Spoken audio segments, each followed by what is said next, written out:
오늘 말씀에서 나오는 내용에서 처음으로 그리스도인이라는 명칭이 공식적으로 나옵니다. 그동안은 그리스도인이라는 명칭이 공식적으로 선언된 적이 없었다는 이야기죠.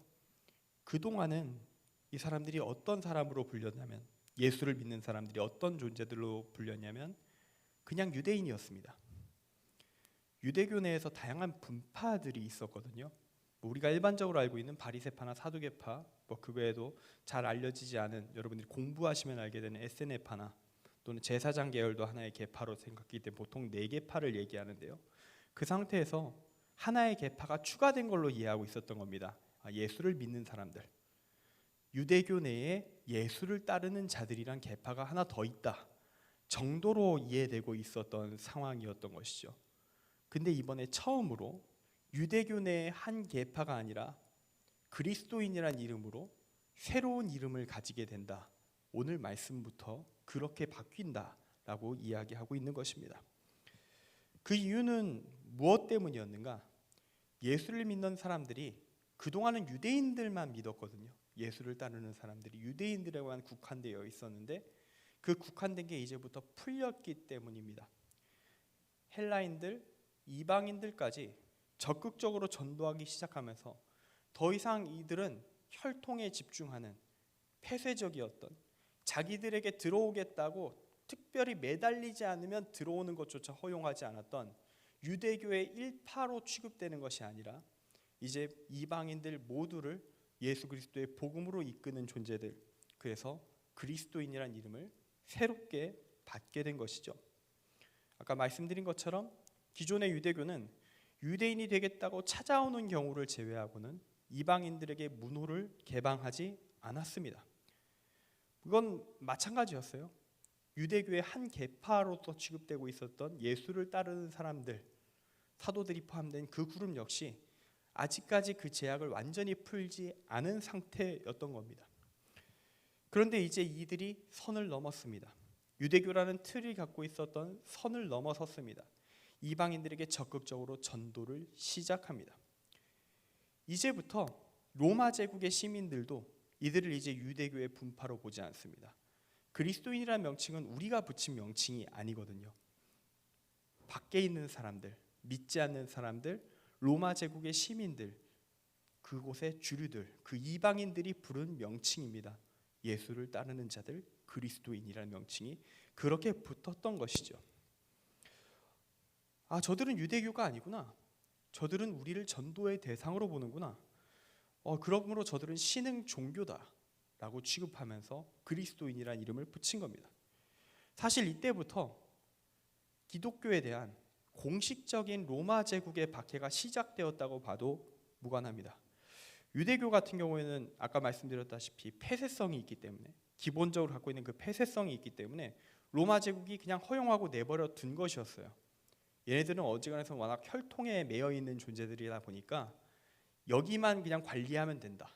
그래서 유대 속주, 유대인들의 식민지는 황제가 직접 관리합니다. 황제 속주라고 해서 황제가 직접 관리하게 되어 있고, 왜냐하면 잘못 관리했다가는 반란이 일어나고 그러면 상당히 피곤해지니까.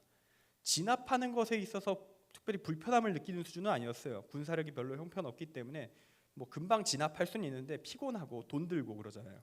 전 군대를 동원한다는 것 자체가.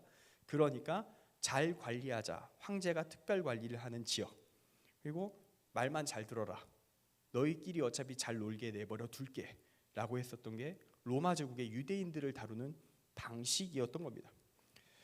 그런데 그 유대교의 한 분파라고 생각했던 예수 믿는 사람들이 갑자기 유대교 내에서 세력 확장을 하는 것을 넘어서 이방인들에게도 이제 전도를 시작하는 겁니다. 하나님의 뜻이 이것이다 라고 말하면서, 우리가 지난주까지 베드로와 고넬료와의 만남 가운데서 하나님께서 이방인들에게 전도의 확장의 문을 열어가시는 그러한 이야기를 지난주까지 함께 들었었죠.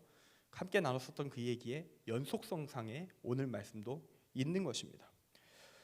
로마 제국은 이제 이들을 유대교처럼 다루면 안 된다고 느끼기 시작합니다. 이 그리스도인들이 늘어나면 늘어갈수록 로마 제국의 근본 문화, 다신교, 우리의 미풍양속이 깨져나간다라고 느끼게 되는 것이죠.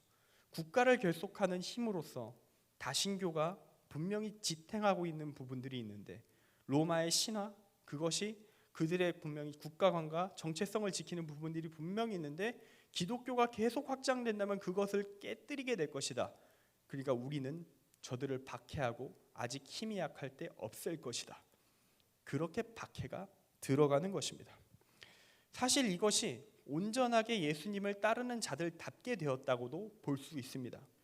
왜냐하면 예수님이 그렇게 돌아가셨잖아요. 유대인들에게 핍박당하셨고 유대인들과 같이 연계한 로마 총독의 결정 아래 십자가에 매달려 돌아가셨으니까요. 결국은 그리스도인들이 진정으로 예수님을 따르게 되었다. 그때부터라고 말할 수도 있는 것입니다. 그들이 당하는 고난과 예수님이 당하는 십자가의 고난이 이제 등치되기 시작하는 것이죠. 오늘 함께 부른 마지막 찬양처럼 말입니다. 주의 손에 나의 손을 포개고 주와 함께 죽고 나는 주와 함께 살리라라는 그 고백이 이루어지는 장면, 그 시작점이 그리스도인이라는 새로운 명칭을 받아들이게 되는 오늘 말씀에서부터 시작되었다라고 볼 수 있는 것입니다. 하나님께서는 이 고난을 그리스도인에게 감수하는 것을 받아들이라고 또 함께 이야기하고 계신 것입니다. 이것이 하나님의 본래의 뜻인 거거든요. 예수님을 보내신 뜻이기도 하고요. 갈라디아서 3장 28절 말씀을 보면 결국은 이 뜻이 무엇인가를 정확하게 정리를 사도 바울이 하고 있습니다. 너희는 유대인이나 헬라인이나 종이나 자유인이나 남자나 여자나 다 그리스도 예수 안에서 하나이니라. 이 말씀이 이제 이루어지는 그 시작, 그것이 바로 그리스도인의 정체성의 근본인 것이죠. 또한 이것은 구약까지 거슬러가는 이야기이기도 합니다. 창세기 12장 2에서 3절 말씀, 아브라함이 받았었던 그 복의 내용의 진실, 내가 너로 큰 민족을 이루고 내게 복을 주어 내 이름을 창대하게 하리니 너는 복이 될지라. 너를 축복하는 자에게는 내가 복을 내리고 너를 저주하는 자에게는 내가 저주하리니 땅의 모든 족속이 너로 말미암아 복을 얻을 것이라 하신지라.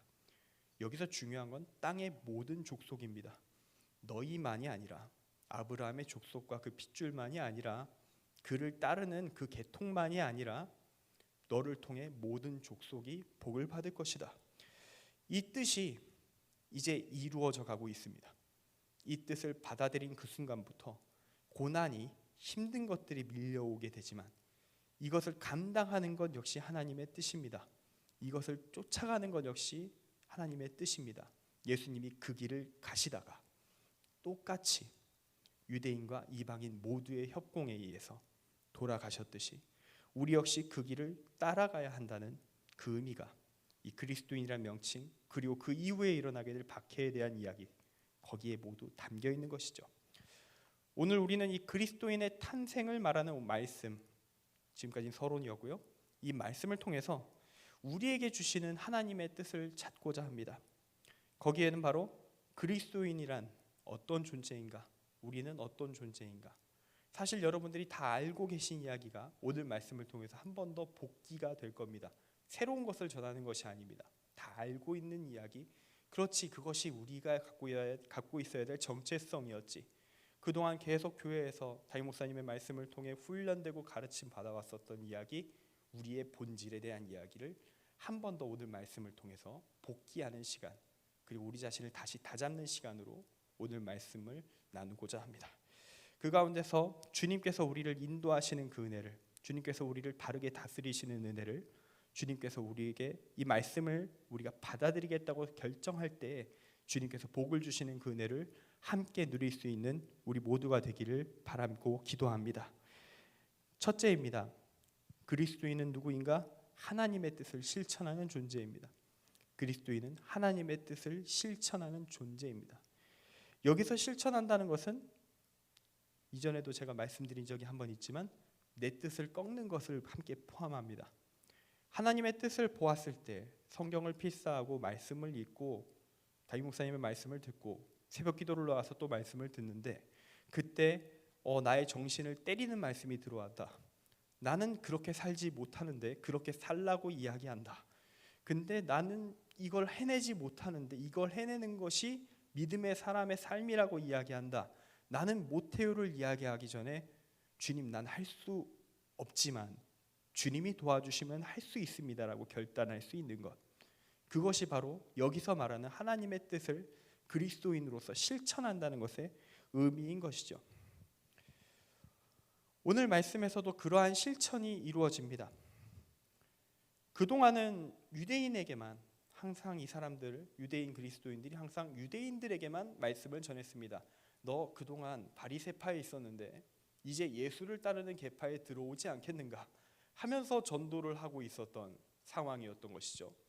그런 상황에서 몇몇 사람들이 좀 새로운 결단을 내리게 됩니다. 얼마 전에 있었던 사건 때문에 베드로가 고넬료를 만나고 또 그것에 만난 그 결과 주님께서 이방인에게 성령을 베푸시더라. 그리고 성령을 그들이 세례를 받게 되었더라. 그들이 믿음을 가졌더라. 하나님의 뜻인데 우리가 그것을 막아선 되겠는가라는 그 베드로의 말, 그 말을 받아들이게 되었었던, 그래도 받아들였던, 물론 안에서 내부적으로 다 돌아보면 여전히 불편함을 느끼는 사람들이 있긴 했지만 공식적으로 이방인 전도 가능이 승인된 그 시점에 몇몇 사람들이 전도를 시작했던 것입니다. 이방인들에게 전도를 시작합니다. 전부 다 한 건 아니었어요. 몇 사람이 시작했다라고 오늘 말씀은 기록합니다. 그랬더니 그동안 별 기대도 안 하고 아마 전했을 겁니다. 우리가 노방전도를 나갔을 때 기대를 별로 하진 않잖아요. 우리는 씨를 뿌리러 간다라고 이야기합니다. 씨가 바로 열매를 맺는 걸 기대하지 않습니다. 일단은 전하고, 주여 내가 최선을 다해 몇 주를 전했고 몇 달을 전했고 몇 년을 전했습니다. 그들이 몇 명이나 교회를 다니게 되었는지는 저는 모릅니다. 근데 뿌렸으니 주님께서 해주실 줄 믿습니다 하면서 우리는 기도하며 가는 거거든요. 그런데 그냥 뿌리자마자 거둬지는 기적이 일어나기 시작하는 것입니다. 주의 손이 그들과 함께 하심에 수많은 사람들이 믿고 주께 돌아오더라. 마치 기다렸다는 듯이, 그 말을 듣길 기다렸다, 나에게 이 말을 전해주길 기다렸다는 듯이 이방인들이 정말 물밀듯이 기독교 공동체에 들어오기 시작합니다. 안디옥에서 그런 일들이 일어나기 시작했다는 것이죠. 하나님을 믿습니다. 예수님을 믿습니다. 부활을 믿습니다. 구원받기를 소망하면서 그들이 교회로 들어왔습니다. 이 이방인 전도를 도전한 사람들 몇 사람으로 인해서 벌어진 일입니다. 이 사람들이 전도를 왜 소수만 했는가? 쉽지 않아서 소수만 한 겁니다. 이 결단을 할 수 있는 사람들이 생각보다 많지 않았다는 것을 이야기하는 것입니다. 아는 것과 실천하는 것은 항상 차이가 있죠. 우리가 성경을 아무리 많이 읽고 믿음을 가지겠다고 생각을 한다 한들 그것이 생각에 머문다면 정말 아무 의미가 없을 수도 있습니다. 물론 노력하려고 하는 의지를 품고 있다면 언젠가는 할 것이기에 내가 작은 믿음은 있다라고 얘기할 수 있겠지만 결국은 실천하는 과정 가운데서 우리의 믿음이 커나가거든요. 노방 전도를 한 번도 해보지 않은 사람은 그 전도에 대한 묘한 두려움만 가지고 있습니다. 근데 한 번이라도 나가서 전도를 하기 시작한 사람은 그래도 여전히 두려움은 남아 있습니다. 거절당하는 순간들이 참으로 많거든요. 근데 그래도 해볼 의지가 생깁니다. 왜냐, 그 가운데 하나님께서 용기를 주시고 채워주시는 은혜를 해보니까 경험을 이미 했거든요. 그래서 불편하고 어려운 느낌은 함께 있지만 그래도 해보는 겁니다. 해볼 수 있는 것입니다. 마찬가지로 이 사람들도 어려웠습니다.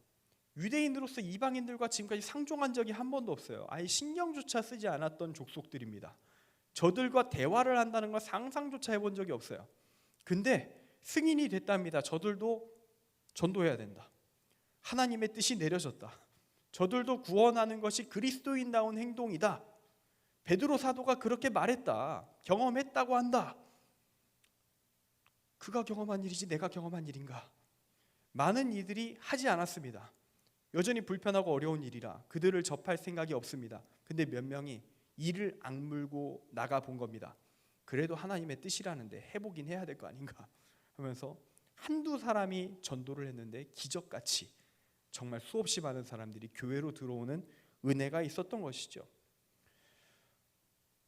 이만큼 자신의 고정관념을 극복한다는 건 어렵습니다. 자신이 하지 않던 일, 거부하던 일을 하게 되는 것은 참 어려운 것입니다. 우리가 하나님의 말씀을 볼 때 그리고 읽을 때 거부감이 첫 번째로 드는 이유는 사랑을 실천하라 하는 순간 원수 사랑이 함께 엉켜 들어오고 그 이웃 사랑이 엉켜 들어오고 서로 사랑이 엉켜 들어올 때 이걸 어떻게 해가 내 머릿속에 먼저 들어오기 때문에 좋은 말씀이구나, 영원히 내가 따르지는 않아도 되려나, 이런 형태로 받아들이게 되는 거거든요. 그래서 교회에서 말씀 듣고 은혜 받았습니다 하고 그 은혜가 교회 밖을 나가는 건 사라지는 겁니다. 왜냐?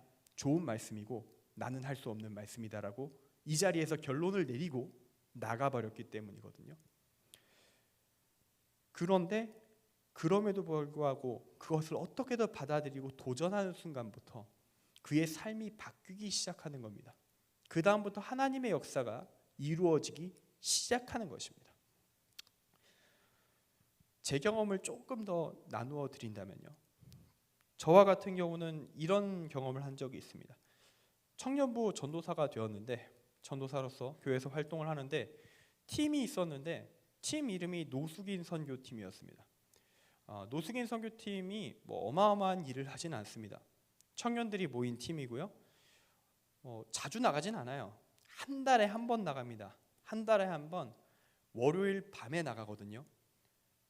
이 팀을 맡는다는 것은 전도사들에게 상당히 힘든 일입니다. 왜냐하면 월요일은 휴일이잖아요. 전도사들에게, 교역자들에게 휴일이기 때문에 휴일날 저녁 9시부터 기도회부터 시작하거든요. 9시에 기도회하고 모여서 10시에 거리의 천사들이란 단체에 연계를 해서 청년들 한 10명 이끌고 그 자리에 가서 선물 싸고 막 이렇게 한 다음에 밤에 11시부터 한 새벽 1시, 2시까지 노숙인들 찾아다니면서 선물 전달하는 일을 하는 겁니다. 그들을 위해 기도해주는 기도 사역을 하는 겁니다. 다 데려주고 나면 새벽 3시, 4시가 돼요. 그리고 저는 자고 출근해야 됩니다. 정시 출근. 9시에 출근해야 돼요. 무조건 어떻게든 9시에 출근해야 됩니다. 어떻게든 그러니까 일단은 9시 그때는 들어와야 돼요. 그런 다음에 다행히 새벽 기도는 그때는 괜찮은데 9시까지 일단 들어와야 되고 그 다음에 휴식 시간을 보장하는 거는 이제 부서 상황 따라 달라집니다. 그렇게 청년부 활동을 하는데 이 팀을 맡는 걸 모두가 싫어했어요. 근데 어느 순간 저에게 그 팀이 맡겨진 겁니다. 근데 이 팀을 맡아서 그 시간을 보내는 것 자체는 솔직하게 하면 됩니다. 그냥 하면 됩니다. 차량 운행하고 청년들과 함께 움직이면 되는데 제게 불편했었던 것은 노숙인들과 직접 마주쳐야 된다는 것 자체였어요. 저도 모든 사람이 마찬가지지 않습니까? 노숙인분들을 실제로 만나면 다른 것보다 냄새가 너무 감당하기 어려울 때가 있습니다. 정말 이것이 정말 견디기 힘든 지린내가 느껴지거든요. 아모니아 냄새가 코를 찌릅니다. 꼭 그래서가 아니라 오랫동안 씻지 않았기 때문에 나오는 그 어마어마한 냄새가 가까이 다가가는 순간부터 코를 자극하거든요. 딱 봐도 너무 지저분해요. 그래서 그 순간을 견디기가 어렵죠. 그래서 다행스럽게도 제가 처음에 이 사역을 감당하게 됐을 때 설명을 들었던 게 있습니다. 대부분 주무시고 계시다. 저희가 11시 정도에 가거든요. 11시 정도에 가면 그분들도 추위를 견뎌야 되려면 조금이라도 빨리 누워서 쓰러져 있어야 됩니다. 그렇기 때문에 종이 박스 같은 걸로 전신을 막 거의 포장을 해서 약간 집처럼 만들고 거기서 누워 계시거든요. 그러면 주무시고 계시면 너무 감사한 겁니다. 이제 거기다가 저희가 준비한 선물과 간식 막 그렇게 편지 해가지고 거기 머리맡에 조용히 살짝 넣어놓고 팀이 2명씩 짜여져 있어요. 2명이 이제 함께 기도하는 겁니다. 기도하고 조용히 한 1분 정도 기도한 다음에 다음 사람 찾아갑니다. 이런 식으로 쭉 도는 거예요. 이때 제일 두려운 순간은 뭐냐면 아까 말씀드렸다시피 깨어 있으신 겁니다. 깨어 있으면 어떻게 해야 되지? 깨어 있었을 때 지침을 받았어요. 그 담당하시는 그 단체 목사님이 이렇게 얘기하셨습니다. 깨어 계시면 손을 잡아드리고요. 그리고 그분을 위해 기도해 주세요. 대화를 좀 나누셔야 되겠죠? 통성명하시고 그분을 위해서 잠깐 기도해 드려도 되겠습니까? 그래서 손잡고 기도해 주세요 하는 거예요. 깨어 계신 분들은 보통은 약간 술에 취해 계신 경우가 많습니다. 약간 주폭의 가능성이 함께 포함되어 있다. 그래서 자매들은 보통 이 손잡고 기도하는데 동행을 시킵니다. 일반적으로 용기 있는 자매들은 도전하기도 하는데 사람 따라 위험할 수도 있기 때문에 팀을 짤 때 남녀를 같이 팀을 짜요. 그렇게 해서 기도를 하는데 저도 전도사지만 이게 처음 하는 게 너무 어려운 겁니다. 그래서 항상 그런 분이 없기를 기대했는데 한 첫 번째 달에는 없었는데 두 번째 달에 결국 마주쳤어요. 그래서 그래도 내가 나가야지, 청년이 나가는 것보다 내가 나가는 게 맞지. 그리고 이미 몇몇 청년들이 첫째 달에 마주쳤거든요. 그들이 해내는 걸 봤어요. 저보다 이미 사역팀을 오래 해왔던 사람들이 해내는 걸 봤단 말입니다. 전도사로서 자존심이 있지, 나도 할 수 있다 하면서 잡고 기도를 하고 최선을 다해 기도하고, 그분이 혹시 불편함을 느낄까를 최선을 다해서 고민하면서 막 손 털지도 않고 그대로 잘 기도하고 인사드리고, 그 자리를 떠날 때까지 그분이 시야 안에 내가 들어가는 영역을 벗어날 때까지 불편해하는 기색을 안 보이기 위해 온 힘을 다했습니다. 그렇게 기도할 때 제가 바뀌는 게 느껴지더라고요. 기도하면서 제가 바뀌어지는 것을 많이 느꼈습니다. 내가 참 많은 벽을 갖고 있구나. 사랑을 가르치는 자가 내 안에 사랑이 참 없구나. 나는 저들을 품을 마음이 없구나. 의지가 참 부족하구나. 나와 함께 있는 청년들이 참으로 대단하고 감사하다. 이 밤 시간 바로 다음날 출근할 수도 있는 이 청년들이 출근을 정말 피곤하게 출근할 걸 각오하고 그 밤을 한 달에 한 번이지만 그것도 쉽지 않은 거거든요. 그렇게 시간을 짜내서 함께하는 이들, 그리고 나보다 거리낌 없이 그들과 대화하고 그들을 위해 진짜 진심으로 기도하는 그들이 참 대단하고, 나 역시 이들을 본받고 나 역시 갖고 있는 이 제약을 깨야겠다라는 생각을 제가 회개하는 시간들을 참 가졌던 기간이 있습니다. 한 1년 넘게 그 팀을 맡아서 함께 사역했었던 것 같아요. 정말 어렵습니다. 자기가 갖고 있는 난 이건 정말 싫어가 있거든요. 근데 그걸 깨는 순간 인간이 바뀝니다. 사람이 바뀝니다. 깨기 전까지는 전혀 바뀌지 않습니다. 그 첫 걸음을 내디딘 다음부터, 그리고 다음 발걸음을 내디디면 내디딜수록 내가 바뀌는 겁니다. 하지 않으면 누가 노숙인을 사랑해야 된다는 걸 누가 모릅니까? 해본 다음에 이것이 나의 실체구나, 말만 가득한 자였구나, 내가 사랑을 진짜 알려면 해야 되는구나라는 것을 알게 되는 것이죠. 그 해본 다음에 오는 극복의 순간을 오늘 말씀에서 이 몇몇 도전한 유대인들이 경험한 것입니다. 이악 물고 도전했습니다. 내가 하나님을 믿는데, 예수 그리스도의 사랑을 받았는데, 십자가의 희생을 경험했는데 내가 저들에게 다가가지 못한다면 난 그리스도인이 아니다. 이 각오를 하고 몇 명이 부딪히니까 은혜가 있었던 겁니다. 기적이 있었던 겁니다. 그렇게 이방인과 유대인이 공식적으로 같이 있는 공동체가 처음으로 세워집니다. 안디옥의 기독교 공동체. 나중에 초대교회의 가장 큰 기독교의 중심지가 5군데가 되는데요. 첫째가 로마, 예루살렘, 그리고 알렉산드리아, 그리고 나중에 제2의 로마의 수도가 되는 콘스탄티노플, 그리고 여기가 안티오키아. 기독교의 최고 중심지 5군데 중 한 곳이 이곳이 됩니다. 안티오키아랑 알렉산드리아가 조금 서로 경쟁 관계 같이 서로 함께 그렇게 하는 모습들도 있는데, 이거는 좀 신학적인 약간 지식의 교회사적인 얘기니까 오늘은 그 얘기는 하지 않습니다. 그런 공동체가 이렇게 세워져 나가는 거예요. 기독교 전체의 역사를 통틀어 가장 위대했던 공동체 중 하나가 이렇게 세워진 겁니다. 이 시작은 자신의 뜻을 누른 사람들, 하나님의 뜻을 받아들이고 자신의 뜻을 꺾은 사람들을 통해서 시작되었습니다. 그렇게 하나님의 뜻을 실천하니까 하나님의 역사가 그들의 삶 가운데, 그들이 하는 활동 가운데 임한 것입니다.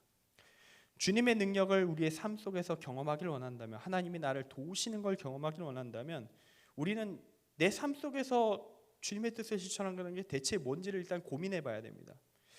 저번에 담임 목사님 말씀 들으면서 제가 중고등부 학생들에게도 틈틈이 하는 이야기지만, 청사진을 정확하게 그려야 된다. 나의 꿈을 명확하게 정리를 해야 된다. 그 명확하게 정리된 것을 가지고 있어야 하나님께서 이제 기도하면서 도전하고 있을 때 그걸 바꿔주시는 것, 그것에 대해 말씀을 하셨는데, 우리 역시 마찬가지거든요. 우리 삶 속에서 주님 일하여 주시옵소서, 근데 고민이 하나도 없습니다. 어떻게 하면 내 삶 속에서 하나님의 뜻을 실천할 수 있는가 생각해 본 적도 없습니다. 그 사람에게 뭔 변화가 있을 수 있을까요? 우리는 고민을 할 필요가 우리 스스로 할 것이 있는 겁니다. 그 고민을 하고 저는 이렇게 생각합니다. 저는 그래서 이걸 좀 해보려고 합니다. 하나님의 사람답게 이렇게 좀 살아보려고 하는데, 제가 최선의 답을 내는 건 모르겠지만 주님 도와주십시오.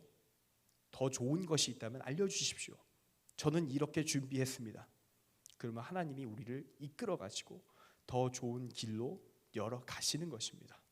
우리가 그러한 도전이 우리 삶 속에 있어서 우리가 그러한 변화를 경험할 수 있는 우리 모두가 되기를 간절히 바랍니다. 둘째입니다. 그리스도인은 하나님의 말씀을 품고 살아가는 자들입니다. 하나님의 말씀을 품고 살아가는 자들입니다. 예루살렘 교회가 안디옥에 놀라운 일이 일어났다고 하니까 이제 검증된 믿음의 사람을 보내서 상황을 확인하려고 하죠. 바나바를 보냈습니다. 바나바가 딱 가니까 대단한 상황이 벌어진 거예요. 진짜 이방인 개종자들이 있고요. 그 사람들이 믿음이 약하거나 엉망이거나 다른 의도가 있어서 교회에 들어온 사람들이 아니라 진짜 믿고 싶어서 온 사람들인 거죠. 와, 이건 거짓이 없구나. 이들이 진실로 하나님을 찾고 있구나. 그것을 알게 되니까 그는 이제 기뻐하면서 선포합니다.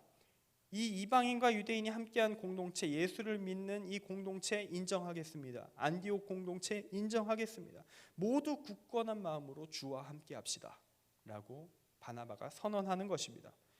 그러니까 이제 전도가 더 잘 되기 시작하는 거예요. 이 공동체가 인정을 받았고 더 훌륭한 리더가 그 자리에 세워지니까 교회가 성장하는 것입니다. 이제 바나바가 혼자 감당하기 힘들 정도로 인원들이 모이기 시작합니다. 이제 바나바가 고민을 하죠. 혼자는 감당할 수 없다. 어떻게 할 것인가 했을 때 바나바의 머릿속에 떠오른 사람이 있으니 바로 우리가 알고 있는 사도 바울입니다. 그 사도 바울을 찾아내죠. 드디어 사도행전의 다음번 주인공이 그동안 사도들이었다면 이제 또 다른 사도행전의 다음 스트림, 다음 장막, 다음 막의 주인공이 이제 등장하는 것이죠. 사도행전 9장 15절을 보면 사도 바울이 받은 사명에 대한 이야기가, 처음 받은 그 사명에 대한 이야기가 나옵니다. 아나니아가 대신 전해받고 나중에 전달을 해주는데요. 내용이 이렇습니다. 주께서 이르시되 가라, 이 사람은 내 이름을 이방인과 임금들과 이스라엘 자손들에게 전하기 위하여 택한 나의 그릇이라. 여기 이방인이 포함되어 있잖아요. 아직 베드로를 통해 이방인에 대한 문이 공식적으로 열리기 전에 이미 사도 바울은 이방인에 대한 사명을 받은 상태였습니다.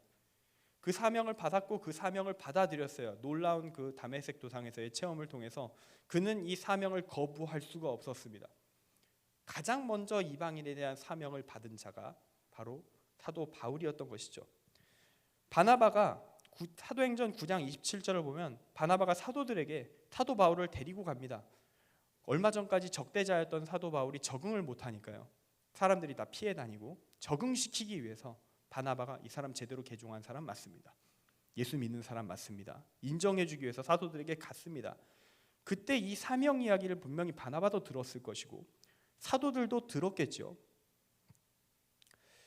근데 아마 이때 이방인 이야기가 껴있었을 텐데 그때도 아마 이 부분은 인정받지 못하지 않았을까 싶습니다. 아직 예루살렘 교회가 이방인들에게 전도 아직 잘 모르겠는데 라고 답변했을 가능성이 높습니다. 왜냐?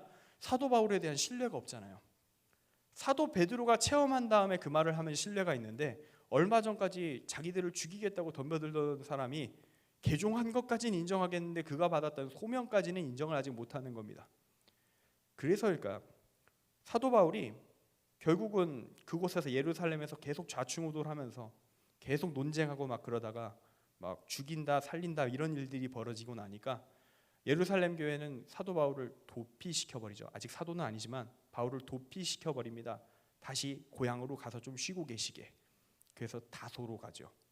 다소라는 고향에서 머물게 됩니다. 어쩌면 사도 바울이 그때 자신이 소명을 드러냈을지도 모르겠다는 생각도 들더라고요. 말씀을 묵상하는 가운데 이거는 저희가 함께 묵상하는 가운데 느낀 것을 말씀드리는 겁니다. 그때 이방인을 전도해야 된다는 것을 어쩌면 말했을지도 모릅니다.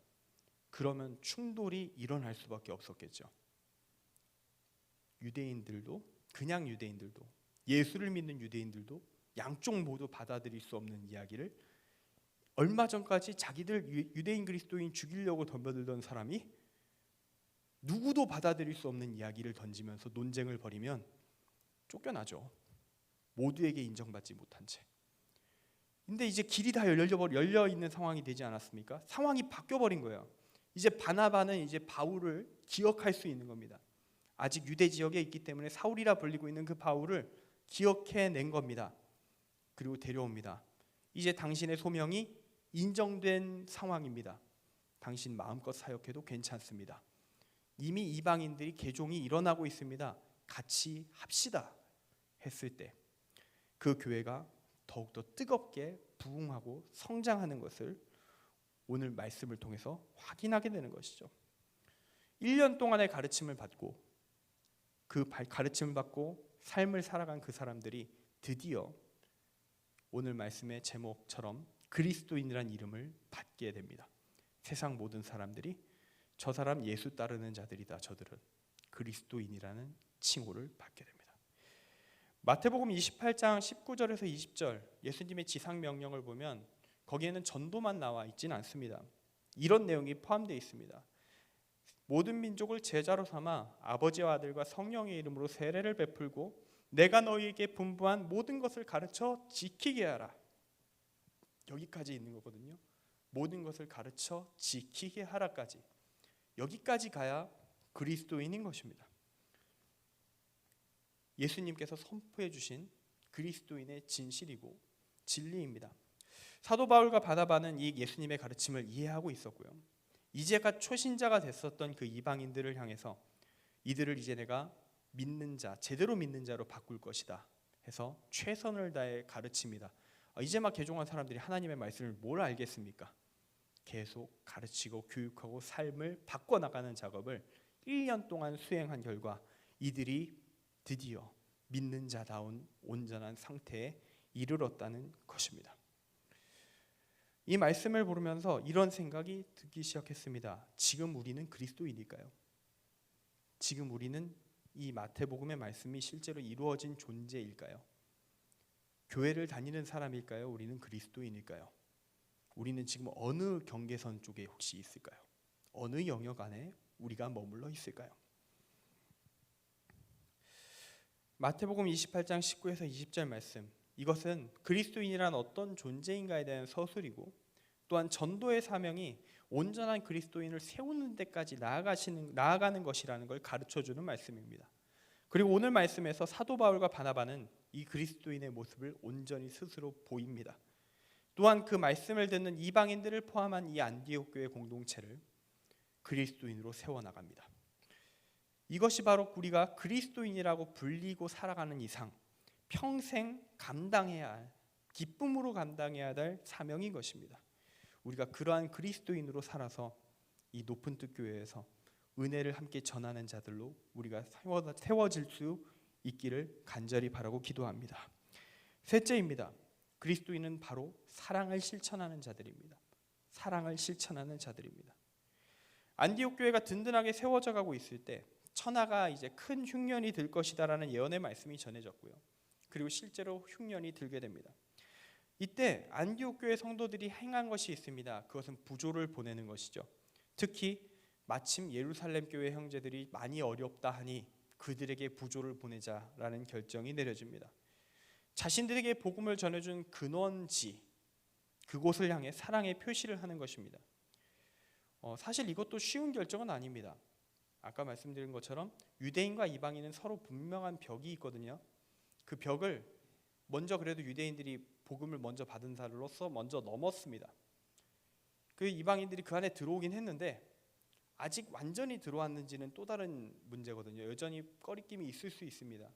그런 상태에서 자신들과 관계성이 사실상 진짜 복음 전해준 것밖에 없는 예루살렘 교회를 향해 자기들도 흉년 똑같이 들어있어 똑같이 힘든 상황에 그들을 돕겠다고 나의 자산을 쪼갠다. 엄청난 거거든요. 원래 한 1, 2년 전까지만 해도 매우 불편한 사이였는데 그 매우 불편한 사이였던 이들을 향하여 내 자산을 쪼개서 그들에게 부조를 보낸다.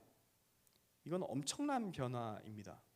그들이 진정으로 그리스도인이 되었다는 걸 어쩌면 증명하는 사실이기도 합니다. 그들은 사랑을 전하는 자들이 되었습니다. 한때 어쩌면 원수였을지도 모르는 사람들을 향해 사랑을 실천할 수 있는 존재, 오히려 감사를 표현할 수 있는 존재, 당신들 때문에 우리가 믿음을 가지게 되었습니다. 그 감사의 고백을 할 수 있는 존재들로 바뀐 것입니다. 이 사랑의 전달이 아마 또 다른 역사를 일으켰을 겁니다. 아직 불편해하는 사람들, 예루살렘 교회에서 모두가 전도에 동의한 거 아니었고 아직 불편해서 전도하지 않은 사람들이 있었고 마음 닫혀 있는 자들이 있었는데 복음을 받고 그렇게 바뀌었다는 얘기 소문으로만 듣고 거기선 그런 일이 있나 보지, 나와는 상관없는 일이야, 난 영원히 예루살렘에 머물러서 유대인들만 전도하고 살 것이다 라고 생각하는 그들에게 고난이 닥쳐서 굶어 죽을 것 같을 때 그들이 우리에게 사랑을 베풉니다. 그들이 우리에게 부조를 보냈습니다. 그들이 우리에게 전해준 그 복음에 고마워하면서 우리에게 이 사랑을 전했습니다. 그걸 받아들면서 그들의 마음이 바뀌지 않았을까요? 얼렸던, 아직까지 얼어있는 그 마음이 좀 녹아내리지 않았을까요? 이것이 하나가 되는 과정인 것입니다.